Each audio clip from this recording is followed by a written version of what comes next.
Well, hey there, everybody. It's your boy, Mr. Perry. And today we are looking at Unit 2, Lesson 3, which is all about calling methods without parameters. So let's get right into it.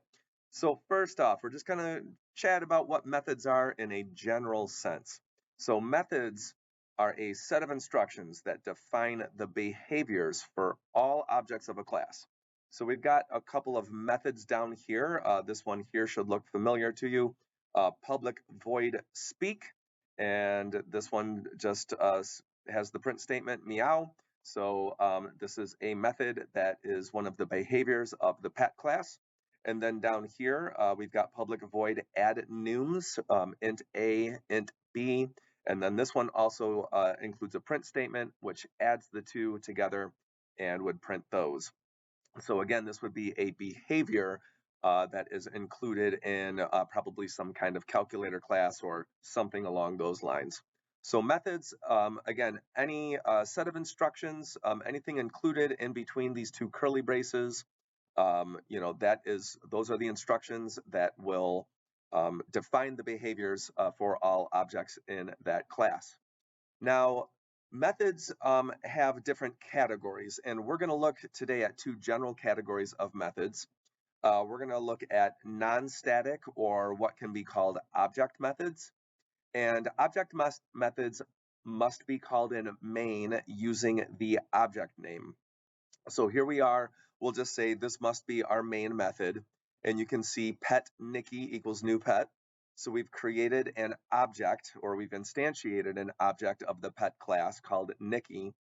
And once that object is instantiated, we can now call the speak method with Nikki.speak. And again, the general structure or the general syntax to call an object method is the object name, and then the dot operator, and then the method name, followed by a parentheses and a semicolon. So this calls a non-static or an object method. And of course, once this gets called, we go over here into the pet class, and that makes this block of code execute, and so we would see meow.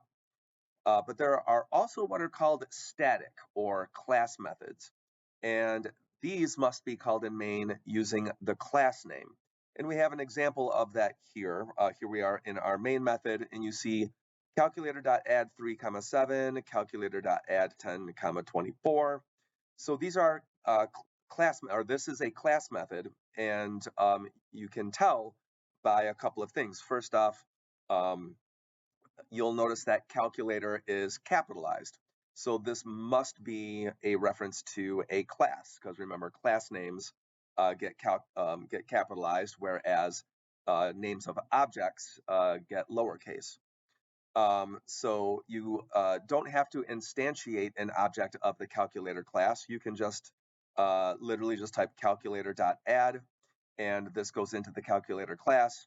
And you'll notice it says public static void add, and then passes in those parameters here. So when you're in a class and you see the word static in front of after the word public and before the method name, that means this is a static method, or what we might call a class method. And that means when you're in main and you want to call it, you have to reference the class name. So class, name of the class, capitalized, dot, and then the name of the method. That's how you call a static or a class method. Now, when we take whether we're using the name of a class or the name of an object, when we have the dot right here and then the name of the method, this is called dot notation. And dot notation is just what must be used to call any method, whether it's an object or non-static method or whether it's a static method. The general format is, to use dot notation. And so now that we're talking about methods and names of methods, it's a good time to bring up the concept of what's called procedural abstraction. Now, if you took AP CSP, you might remember that we called functions, we referred to them as procedures. And when we took a bunch of lines of code and bundled them together and labeled them as a procedure, that was an example of abstraction. So procedural abstraction is, this general idea of, we can call the method by its name, and we don't have to necessarily see all of the code that makes it work. So in many ways, all of the details that make the method work are abstracted from us. They are hidden from us because all we have to do is be in our main method and just call the method name. So for instance, if we had a shapes class or a polygon class, and let's say we created a polygon, instantiated an object of the polygon class. We said polygon t equals new polygon 8 comma 3. So maybe this is the side length, and maybe this is the um, number of sides or something. So down here we have a print statement, and it says t dot perimeter. So we are trying to print the perimeter, obviously. Um, when we're in main, we don't really have to worry about all of the fancy code that calculates the perimeter. We can just be in main and we can say t dot perimeter, and we know that it's most likely going to be, returning the perimeter. So this is an example of procedural abstraction. By, coming up with this name for the method perimeter, we're basically just letting, people know, whoever's using our program, that this is going to return the perimeter. And because of procedural abstraction, you don't have to worry about all of that fancy code. And using descriptive names for methods adds that extra layer of abstraction to the class file. So when we write methods in a class, we always want to give the method a descriptive name. So that way when it gets called, it's kind of obvious what it's actually doing. And then now that we're, again, talking about methods and how they interact and what they do, this is also a good time to start looking at what's called understanding control flow, which is basically your ability to go into main and look at a bunch of, lines of code, and then being able to understand how that interacts with the class and all of the program that is in the class. So I would invite you to pause the video right now and to look at the left side here, what's happening in main, which methods are being called, and to consider in what order things would happen over here, what lines of code are going to actually execute. So feel free to pause the video and read through and try to see if you can understand the interaction between what's happening here in main and what's happening over here in the class file. And then I'll go ahead and take you through it. So go ahead and pause the video now. And I'm going to assume that you paused the video. So let's go ahead and take our little stroll through this program code. So here we are in main. And obviously, any Java program always starts in main. So the first thing that's going to happen is this line of code right here, thing1 equals new thing, gets called. And hopefully you recognize that this is an object being instantiated of the thing class. So what that means is we're calling the constructor. So we would come over here into our class file, and the constructor gets called. And the instance variable name for thing1 is instantiated to be thing. So that's all that happens there. We come to the end of this block of code, which means we go back over here into main. And now we're going to go ahead and call the method thing.method1. We're going to go ahead and call method1. So now we hop back over here into our class file, and we look at, well, what does method1 do? System.out.print hello. So obviously it's going to print hello. But then something interesting happens. It also calls method2. That's also included in this block of code.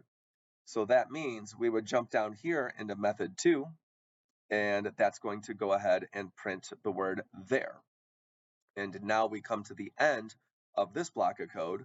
So now we would go back over to here and see what's next. Well, now it says call method3. So we would come back over to here, and it's going to go ahead and print everyone.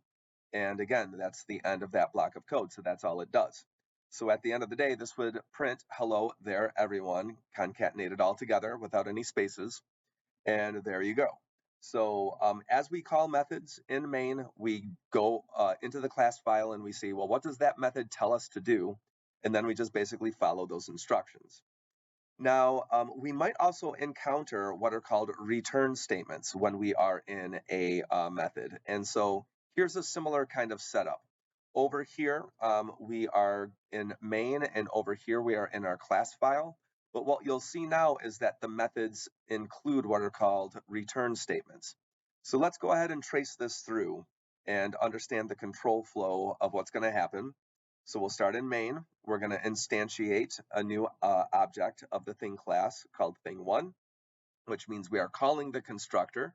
So we go over here like we did before, and we initialize our instance variable's name to just be the word thing, or the string thing. Then we go back over to here because we're done with this block of code, and now we're in a print statement, and we are printing thing.method1. So we're calling this, or this line right here would execute, but we have to see what does it mean to call method1. So we go over to here, and it says, here's method1, and it says if name.equals thing, return true. But then there's another curly brace, and then it says return false. And here's the thing. Because we get to this return statement, we're going to go back into here, and that's going to go ahead and print true.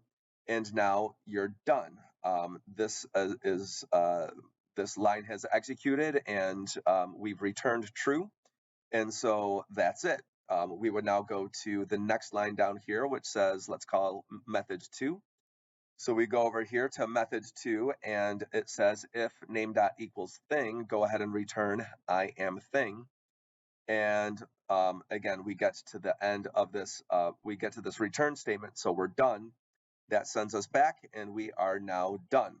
Now you'll notice these also included return false or return I am not thing, but these lines of code don't execute because both of these methods return true and I am thing first. So what you need to know about return methods is as you are tracing through your program code and looking at what does it mean to call this method, as soon as you get to a return statement, then that method is done executing. And even though there might be additional return statements below, as soon as you get to a return statement, you're done. You go back to that, you go back to main and see what's next. Now there is such a thing as a null pointer exception, which can happen when you try to call a method using an object that has what's called a null value. So let's see what's happening down here. Here we are declaring an object of the pet class, pet Nikki, but notice we aren't instantiating it, we're not initializing it, and calling the constructor. So what that means is in memory, in the computer memory, Java has reserved an area of memory to store the instance variables, the value of the instance variables for Nikki. But there's no actual information in there yet because we haven't called the constructor. It doesn't say pet Nikki equals new pet. So right now, Nikki has what's called a null value. We've reserved an area in memory, but there's no information in there. So we would say the object is null. And if we try to call a method using an object that has a null value, we're going to get an error message called a null pointer exception. So that's just a little side note to know at the end of the lesson. All right, so lesson review, here we go. Methods are defined in the class file to determine the behaviors of the objects. Non-static or object methods get called using the object name and dot notation. Static or class methods get called using the class name and the dot notation. It's important to understand how the program will flow from one command to the next, especially once methods are called. And then finally, methods will execute until the block of code is finished or until they encounter a return statement if one is included in the method definition. And with that, guys, we've come to the end of the lesson. So thanks for watching as always, and don't forget to leave a question or a comment based on today's video content. We'll see you in class.